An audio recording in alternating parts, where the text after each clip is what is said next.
Side Project, our journey through some of today's random middle aged health and wellness issues that we seem to be encountering a lot more.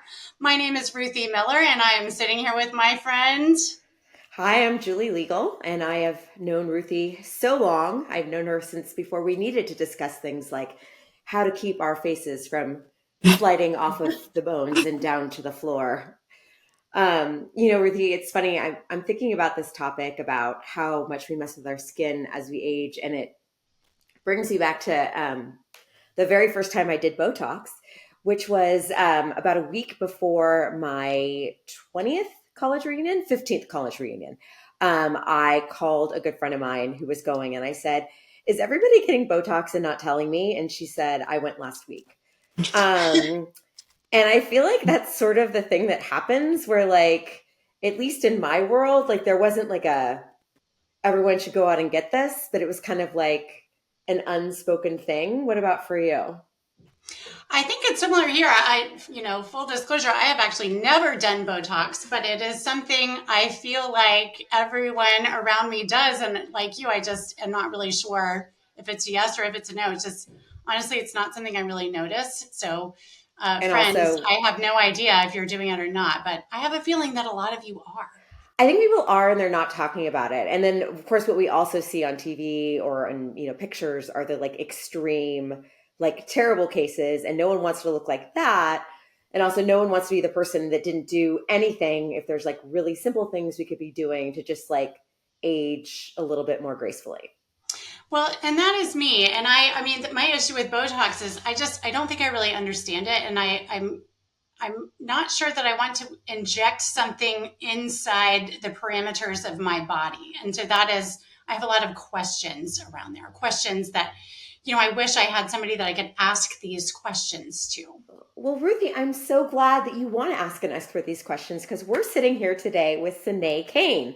Sinae is a board certified dermatologist and medical advisor. And just to brag a little bit, she graduated from MIT with degrees in biology and nuclear engineering. So when we're done discussing beauty, we can move on to plutonium and nuclear fission. But in the meantime, we're thrilled to have her here to talk to us about our pressing questions about beauty as we age. Welcome, Sine. Hi, Sinae. It's so nice to meet you. Hi, thank you guys so much for having me on this show. This is one of my favorite topics. I'm really excited to chat with you guys about it. All right, I feel like we have a billion questions for you. And we know number one is going to be everybody should be wearing sunscreen. But like at a very high level, as we start to age and think about what we should be doing for our skin, how do we sort of balance between, you know, wanting to keep up with the newest, latest things and also not wanting to go too far? Like, how much should we be interfering with nature versus how much should we just be like taking care of ourselves, drinking water, letting things go, or putting needles in our faces? Absolutely. So, this is such an interesting question to talk about, and it's such a personal question. I find it's really similar to questions like, should I dye my hair? Should I care about the clothes that I wear and the way I present myself to the world? Do I want to maintain a certain level of fitness? Do I want to pluck the random hair that grows where hair should not be growing? Do I want to wear deodorant? It's like every person is going to have a different answer to those questions.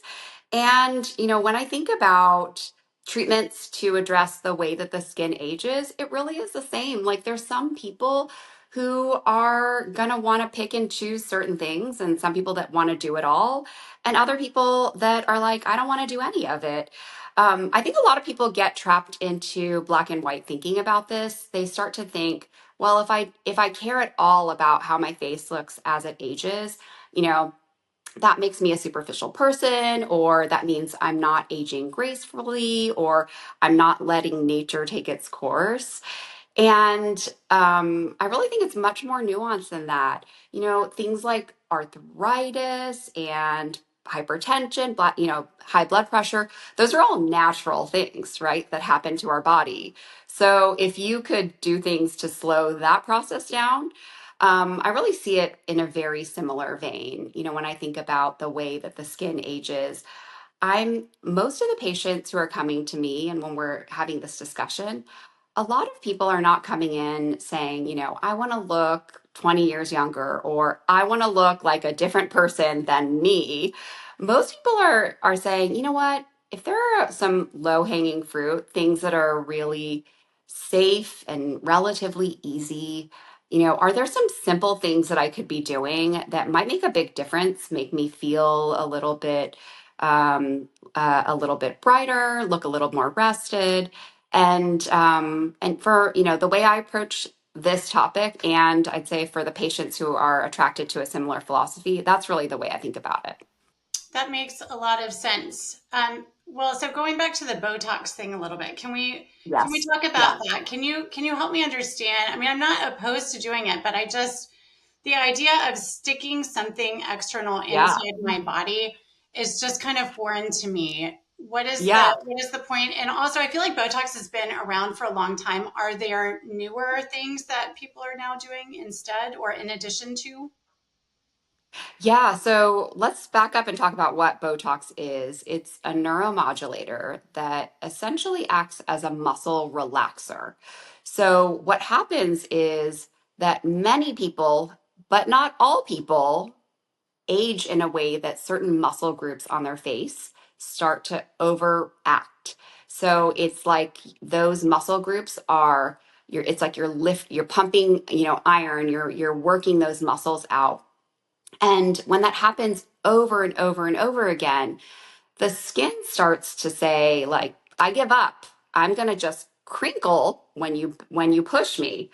And again, there's some people who don't have that response. And it's definitely possible that you fall in that category where certain muscle groups aren't overreacting. When I am evaluating someone's face, I often have them make a lot of different motions so I can see how their skin is responding to their muscle activity. And I'm actually really surprised to see that there are some people who it's almost like they have natural Botox in them. Their muscles are not as hyperactive. But for a lot of people, especially on, I'd say, the upper part of the face, their muscles are getting stronger and their skin is getting weaker. So the skin is not as able to resist the movement from the muscle. And it results in a lot of lines that people don't like. And the way Botox works is it relaxes the muscle, which then allows the skin to relax, and then the skin can start to unfold or uncrease. So, the top three areas for Botox are between the brow, or right here, on the forehead, and on the crow's feet. So, this kind of area of the face, this upper part of the face, is one of the areas that starts to get really mobile and can become hyperactive. And in terms of deciding when or if you should do Botox, I think your face will tell you. Like, if you're someone who's developing a very deep furrow between your brows and people are asking you, like, hey, are you like angry at me or something? Like, then it's like, okay, like maybe you should think about it. Or you could just say, hey, you know what? This is the way my face is, and I'm totally fine with it. I'm going to leave it be. I've heard What are some of the newer treatments that have come up like that maybe Yeah. are replacing Botox? So in the same kind of category as Botox, some of the other neuromodulators that are out there, other names you may have heard of are Dysport, Xeomin, Juvo, and then very recently there is a new product called Daxify. And in many ways, the first four that I mentioned are very similar to each other. They have small differences in the way that they spread and how kind of tight they act. I'd say that Daxify is definitely an outlier in terms of the way it works. It is considered to be stronger and to have an effect where it can last a bit longer These are as all well. things that you inject. These are all injectable. So they're all things that are injected into the muscle group. In terms of your question about safety, so it's true, Botox has been used for a long time. And we use the word Botox kind of like the word Kleenex, like most people refer to Botox as, all of the neuromodulators.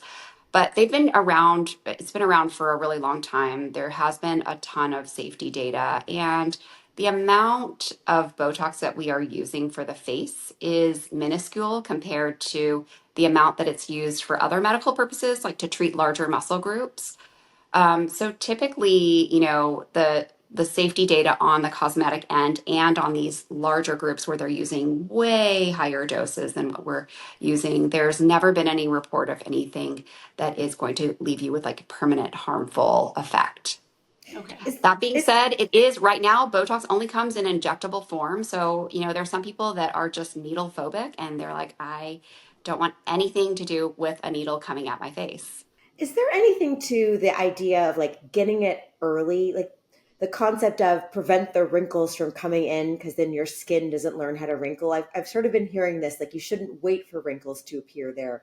You should get Botox preemptively. Is that a young wives' tale, not an old wives' tale? Yeah, that's actually a great question. So there is some degree of truth to that. I'll explain, but the opposite of that is definitely true. Meaning there are certain areas of the face where if you wait too long, you cannot undo the wrinkle. So I'm So screwed. You can just get a facelift. you're just wrinkleless over there. You're So just great. In general, the Botox type products are designed to treat what's called dynamic wrinkles, meaning wrinkles that form on the face when a muscle moves. So, if you have a wrinkle that is forming on your face and there is no muscle moving, you're just hanging out with your face there and there's wrinkles there, sometimes it can be really, tricky to have anything undo that because the skin's been essentially convinced to stay that way. Now, going back to your question about whether or not preventative Botox does anything, it is um, again, there's some people who will never really form a wrinkle there. So I What? often tell people, like, if you want to be ahead of the game, you can kind of pay attention to the way that your face is moving, the repetitive motions, and if you're someone who, again, is not overusing that part of your face, like doing preventative Botox may take you nowhere. Now, all of that being said, most people's faces and their muscles move in a pretty predictable pattern, and most people will eventually start to get some overuse of those muscles. So it is true that I think in some patients and small amounts when things are just starting to kind of show up can be really helpful in terms of preventing it going too far. As you are talking, I am trying to keep my face I relaxed. know. I'm It like, is not I'm a like, if we could natural. only, Well, so this is we could actually only really go funny back and because not be I so actually tell expressive. patients, I actually tell patients, people ask me, well, how long does Botox last? And first of all, it's like a bell curve, right? Some people will metabolize it very quickly, and some people it can last a really long time. But in general, we tell patients like 3 or 4 months on average, right, for like maximal effect. But I do tell people there are some people who can do mental Botox, which is like you do it and you sort of like remember the way it feels when it's more relaxed. And it can be kind of an educational experience and, help you sort of build like some, there's a lot of people. I mean, it's like, what we call like especially this line in here where people are just in such a habit. It's like they're focus face, their concentration face, or their mom face, like yelling at their kids. And that muscle is just like, it's pumping all day long. So I do think it's true that when you do Botox there, it does actually help you sort of understand, oh, this is what it feels like to not be constantly holding tension in that area. And I do think there's some muscle groups that you can kind of retrain a little bit. Wow. Well, we started immediately into Botox or the injectables in terms of easy things we can do. But, in that category of easy things we can do that can kind of sort of help us as we age, what are other things that fall in that category that you recommend to your patients? Yeah, I think so. Obviously, I'm a dermatologist, I can't not mention sunscreen. What I tell patients in terms of topical products, so I think there's like the category of topical products, and then there's like procedures that you can do, right? So let's start with the topical products. Great. I tell, pretty much every patient when they ask me about this that there are three products that are 100% proven by science, not marketing, to help you long term. And those are sunscreen, obviously. Sunscreen, UV radiation does a number on the skin. And that's why, every dermatologist that will be seen with their broad brim hat, sunglasses, their, zinc-based sunscreen. And I don't know if you guys have ever seen the photos of the truck drive. There's two really great sets of photos, the truck driver one and then the twins who lived in different environments. So the truck driver photo shows, a lifelong truck driver where you can see that the left side of the face, the driver's side window, is significantly more aged appearing than the right. And that's because the side windows don't have the level of sun protection that the front window does. And it's one of those like picture is worth a thousand words. Like it is really striking. And the other is, like I said, there's photos of twins who grew up in very different sun exposed environments, and you know basically same genetics, and they look drastically different. So sunscreen obviously is a huge part of it. And then the other two are vitamin C, or an antioxidant mix, and that's designed to be worn in the morning after you wash your face. And it is the job of an antioxidant or a vitamin C mix is to buffer your skin from free radicals on the surface of your skin. So if you imagine like the sun rays are coming onto your skin and they're like trying to cause damage in your DNA, the vitamin C is going to help kind of absorb some of that damage and mitigate it. And then the third thing is retin A, or tretinoin. And that's only if your skin can handle it. Not everyone's skin can handle retin A because it is an ingredient that can be a little irritating and drying on the skin. A lot of people do need to work their way up to it. And then there are some people who just can't, their skin cannot tolerate it. And in those cases, I might recommend something gentler like a retinol or a bakuchiol, or, an alpha hydroxy acid. I'm also a huge fan of jojoba oil for hydration. So I will often recommend for people to add a few drops of jojoba oil to whatever moisturizer you're using. Skin dryness is one of the most common skin aging complaints. Our skin thins out, doesn't hold moisture as well as it did before. And I find that, yeah, adding a few drops of jojoba oil is like a really kind of cheap, easy way to boost whatever moisturizer you're using. It gives people a nice glow as well, which, again, a common skin aging complaint is that people notice that their skin looks more dull. That's great. I've heard people, I often hear about sunscreen, of course, and also retinols and retin A. And obviously, I know what the vitamin C serums are and the vitamin C mixes and stuff like that. But this is the first time that I've really heard somebody put them in their top three. Like, this is something that you absolutely must be doing. So I'm glad to have that recommendation for sure. How do you know which ones are good ones though? Like vitamin C, I feel like That there's is, some at the yes, that is drugstore and there's like $500 ones. Like Yes, which ones do that you buy? is, yeah, exactly. So you probably have noticed there's a pretty big divide between kind of the lower end vitamin C's and the higher end vitamin C. In general, the main issue is that vitamin C is a really unstable molecule. It's kind of in the way it's designed to work. It's supposed to be kind of scavenging and finding things, so it can really degrade quickly. It's very sensitive to exposure to oxygen and to light and air. And in general, I will say that the higher end vitamin C's tend to have more stability testing. So the idea is that once you crack open that bottle, they're designed to last longer. Unfortunately, there's no like great scale. It's not like you can get a rating, like an SPF number on your vitamin C to say like, oh, this is a really good one, or it's going to last X amount of time. But I do tell people if a higher end vitamin C is not in your budget, you probably need to be replacing it pretty frequently if you're going to go with one that's a lower cost product. That's Okay. good to know. Very good to know.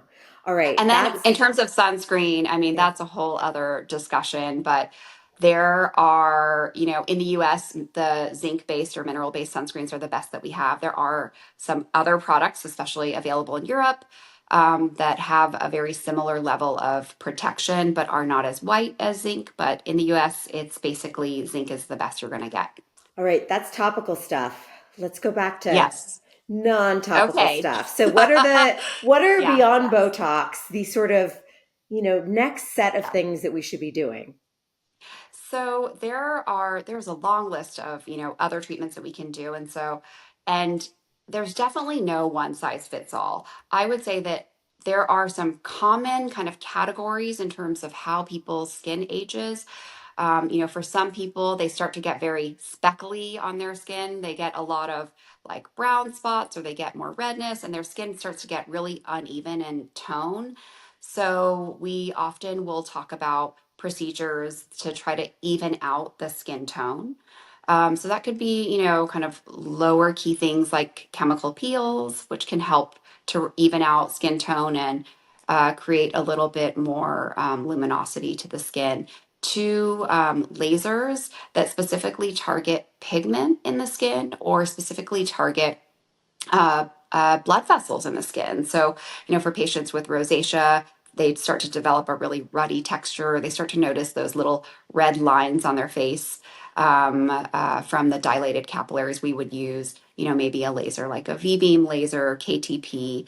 A very popular laser is the IPL laser. You might have heard of that, intense pulse light. A branded version of that is BBL. It's just another type of IPL.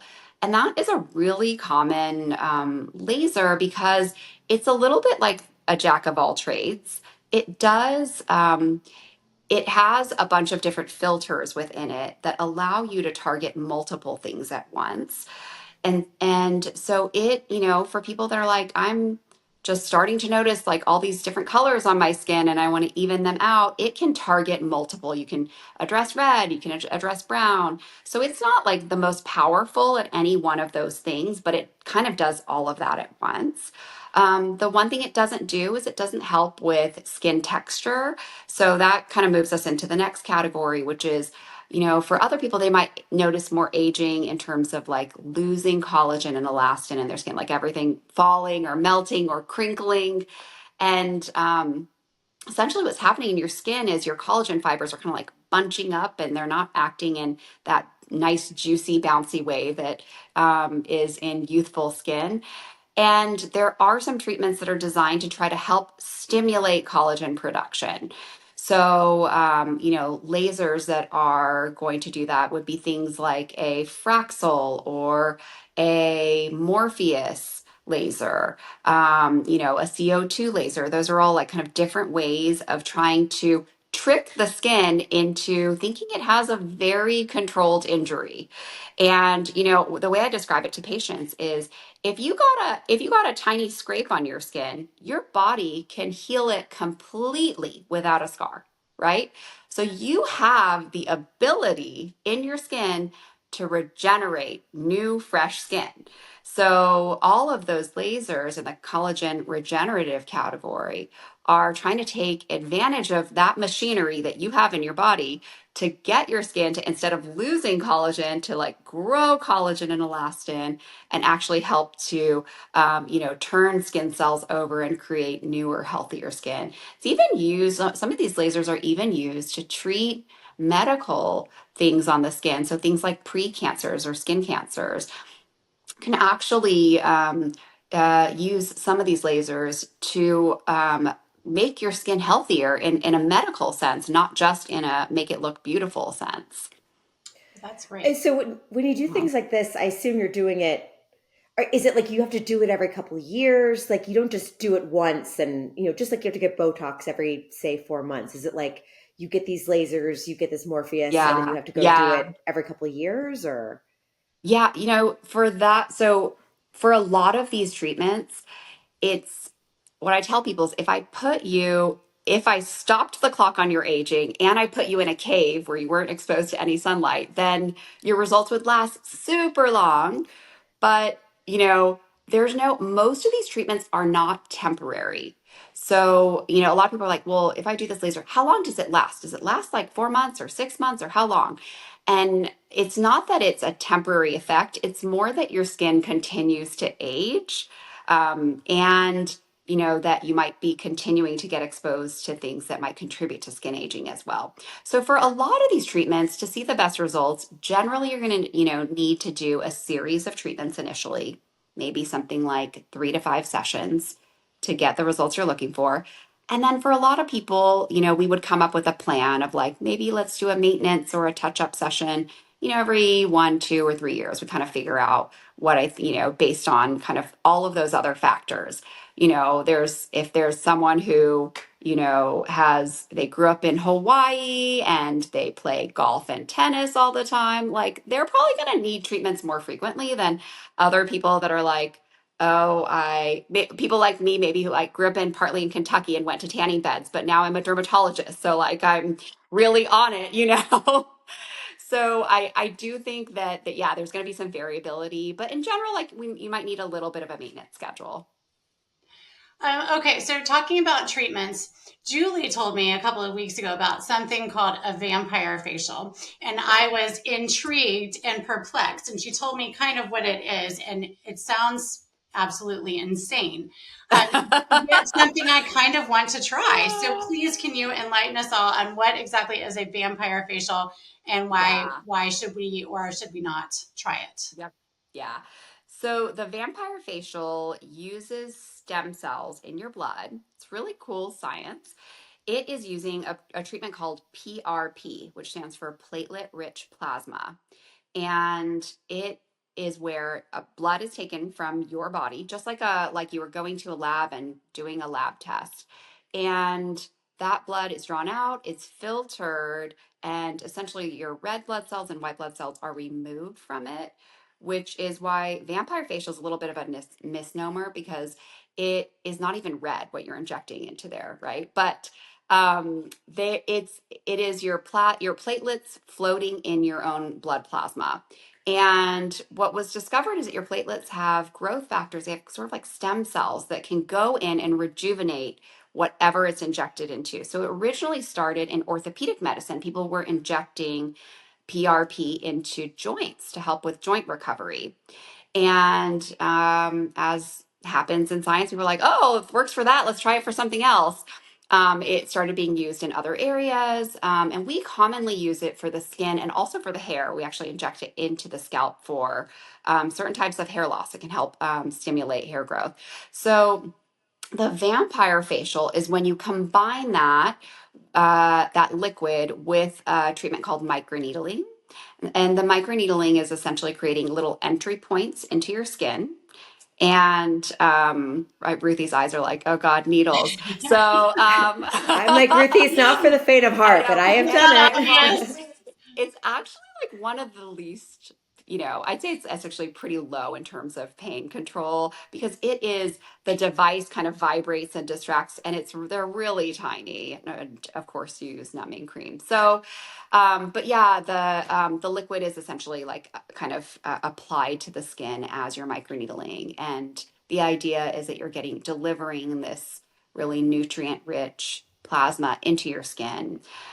Is it a treatment that's going to make you look 20 years younger? No. Is Okay. it? Cross that one off my list. Wait, which one is? But Yeah.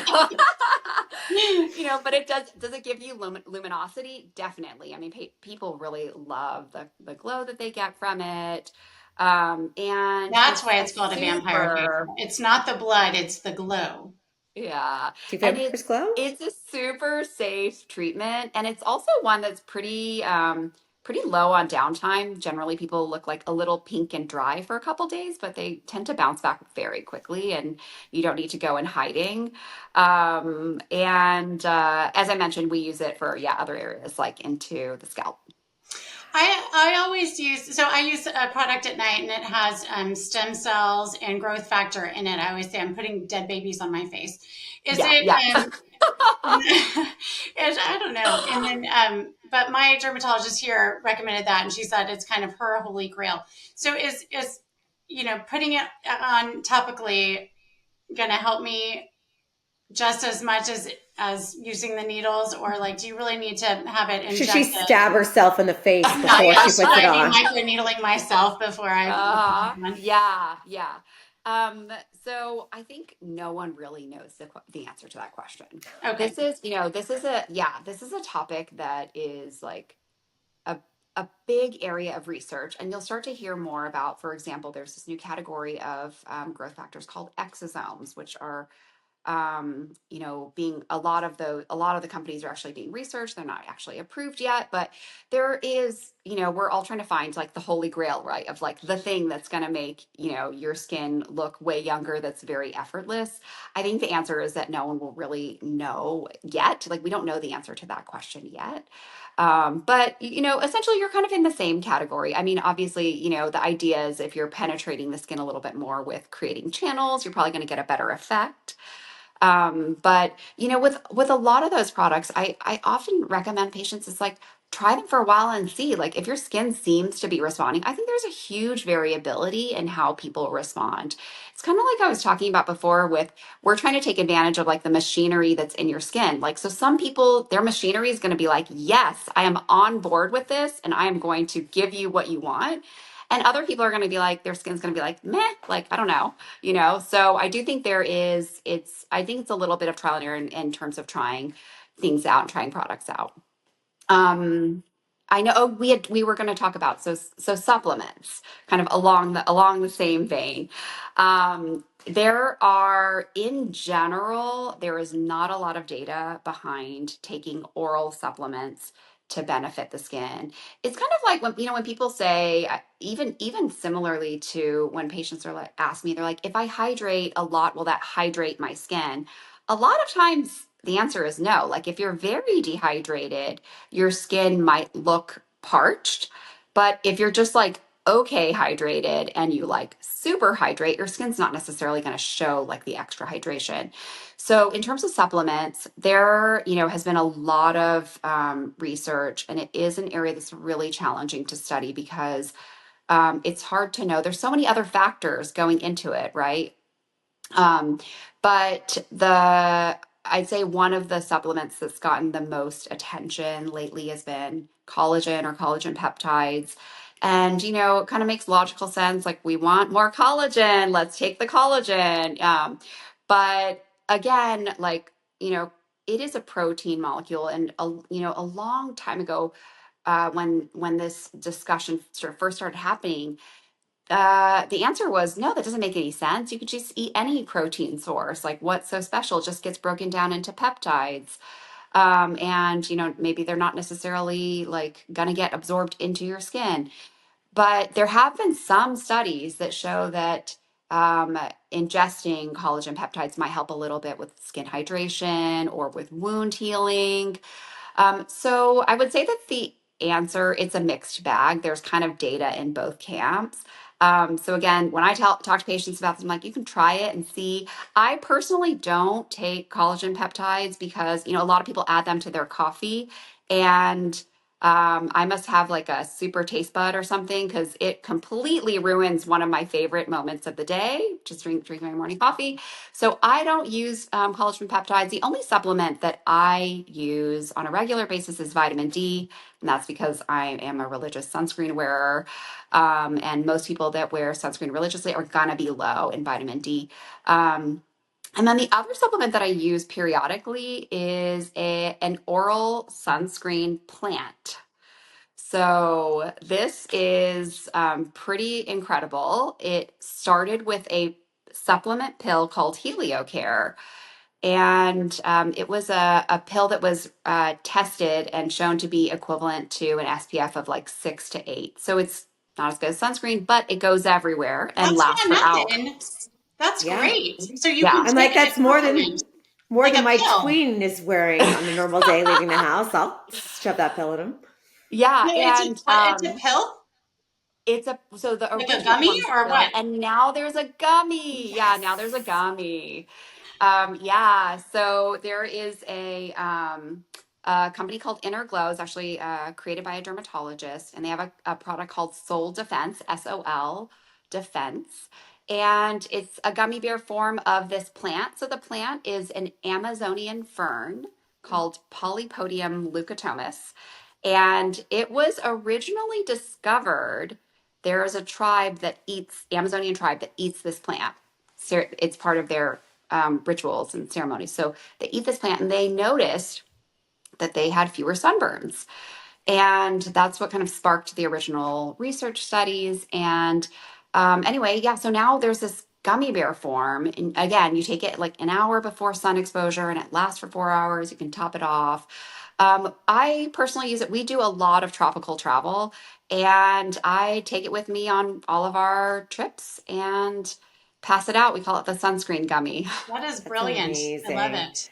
Okay, Yeah. I have to ask. I, because I'm on Instagram too much, see way too many things for light masks or lights I can hold in front of me or zip zap devices Yeah. talking about Yep. data and stuff like that. Does any of that Yeah. stuff work? Is it worth investing in? And if so, how do you know? Yeah, that's a great question. Most of those devices that you're seeing are red light devices or LED type devices. There are some that are very weak IPL machines. So that's like the laser hair removal devices that you'll see. And I'll just touch briefly on those because those have been shown to be effective. You do have to be careful with those because you can burn yourself. So that's the only thing that I would tell patients is like, if you're not, make sure that you're a good candidate for them, meaning that your skin's on the light side and not going to have a bunch of pigment that's going to react to those lasers. In terms of the face masks, they do help with some things a little bit. They don't help with all of the things that the companies want you to think that they'll help with. So, one of the things that they help with, I think, the most is redness in the skin. So, for patients who are really prone to rosacea, they can be helpful in temporarily calming down some of that redness. Again, they're not going to reduce it as much as like a laser treatment where you don't need to continue to use it. They're generally much more of a temporary effect. But, they're now available for use at home and, pretty easy to put on. So I'd say that redness is definitely an area that's been shown to be helpful for. Um, there are a couple of other skin quality improvement areas that it may help a little bit with, but there's, I'd say, less data on some of those other areas. Some of these companies are trying to do some bigger studies now to look at if it can.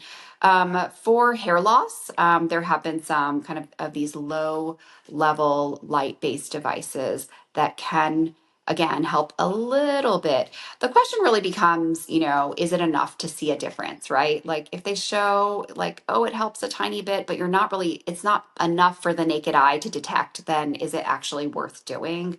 Maybe not. I do caution people about patients who have melasma, which is, a darkening that can happen during pregnancy, but it happens we see it all the time outside of the scenario of pregnancy, the mask of pregnancy, where people get dark patches on their face. That is a condition where your skin can be really sensitive to light and heat. So I would be really careful if you're someone who has that with using these masks because they are delivering a lot of heat to the face as well. Sinae, we are running out of time, but I want to ask one final question that is probably top of mind for everyone. Do you have any holy grail products that you recommend or brands that you really trust? A big thing for me is trust. And so if I can learn like what brands are really trusted by people who know and expert dermatologists, then I can kind of look out for those. So can you list some of your favorite products and brands? I definitely can. I would say in general, I it's rare that I'm gonna necessarily say that like this brand has the best of everything. Often I'm picking sort of like my favorite one or two products from different brands. And it is a little trickier these days because there's so many, like the skincare industry has exploded.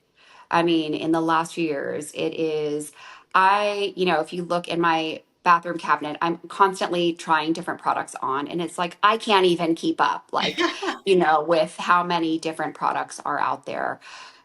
So, in general, I tend to favor brands that have done more like clinical trial testing in terms of safety and efficacy.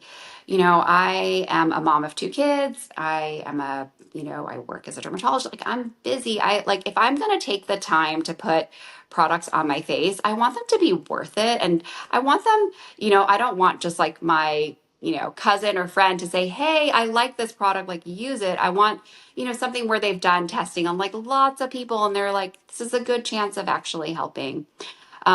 So in general, I, prefer brands like Skin Ceuticals, Skin Medicinals, Elta MD, and brands that have done, again, a little bit more in terms of like the research and looking at larger numbers of patients when they're doing their testing. Skin Better is another brand that I really love as well. Actually, I know we said we were wrapping, but I do have to ask because this is relevant to some of the other experts we've talked to. Like, is topical estrogen something that dermatologists are looking at? Because obviously, like, estrogen is affecting everything that's going on. Is there a chance that that's one of the things that could be helping our skin? So that is a question that has been a hot topic in the dermatology community because there are some studies that show that using estrogen or just having more estrogen in general can, make your skin look a little bit more youthful. However, we take an oath as physicians to first do no harm. And that is the biggest issue here is that it is really hard to know. Estrogen tends to, what a saying is that estrogen sort of moves around in the body. It's like, how do you control for knowing, if you're slathering estrogen on your face multiple times a day, how are you measuring how much estrogen your body is seeing? And, as we know, like breast cancer is, one of the most common cancers that women have. And there are a whole subset of breast cancers that are estrogen receptor positive. That means that it's like estrogen's like pouring gasoline on them, right? So, at this point, I would say that most dermatologists would not necessarily recommend applying topical estrogen willy-nilly. Like, is that something that might be considered in the future if there's a way to do it in a safer way? It is definitely something that is being investigated. Got it. Great. Wow. This is really cool, really interesting stuff. Thank you so much for being with us here today, Sinae. Sinae, You're where can people welcome. find you on Instagram? On Instagram, they can find me at Sinae Kane MD. And you can also find me at my practice website, which is greenbaydermatology.com. That is amazing. Thank you so much for joining us today. You can find a recap of all this information and the links Sinae just mentioned on our website at sideprojecthq.com. Thank you so much for joining us. You're welcome. This is fun. Take care. Bye. See you next time.